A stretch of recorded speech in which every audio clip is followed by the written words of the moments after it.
Hello everyone, welcome to my new another mini vlogs. গ্যালারিটা ঘাঁটতে ঘাঁটতে এই ভিডিওগুলো আর কি পেলাম।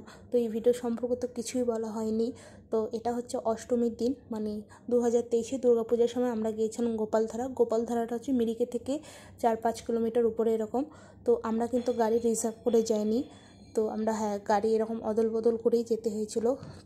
আর জায়গাটা জাস্ট অসাধারণ, এই নিয়ে তো আমি 2বার গেলাম। আর এটা আমার সত্যি খুব ফেভারিট জায়গা, চারিপাশে এত সুন্দর করে চা পাতা গাছগুলো। তো এই হচ্ছে আমার মা, তো আমি আমার মার সাথে আর কি ভিডিও করছিলাম। তো এখন আমরা আর কি বেরিয়ে পড়বো, কারণ আমাদেরকে বলা হচ্ছে আধা ঘন্টার বেশি না, মানে আমাদের যে ড্রাইভার কাকুটা ছিল সেই। তো তারপর আমরা চলে আসি আবার মিরিকে। আর আমরা কিন্তু যাওয়ার সময় মিরিক থেকে গাড়িটা নিয়েছিলাম, তো আমাদের কস্ট পড়েছিল 800 টাকা। আর ওখানে খুব রেট বেশি, খুব বার্গেনিং করতে হবে কিন্তু। আর হ্যাঁ, আমরা যা চিপস কুরকুরে নিয়ে গিয়েছিলাম ওটা কিন্তু সব আমরা একটা ব্যাগে রেখেছি। প্লিজ কেউ নোংরা করো না, যেখানে ডাস্টবিন পাবে সেখানেই ফেলবে, আমরা কিন্তু ওখানে ফেলিনি। আর অক্টোবর মাসেও যে এত ঠান্ডা ছিল, আমরা তো খেতে খেতে রীতিমতো আর কি কাঁপছিলাম।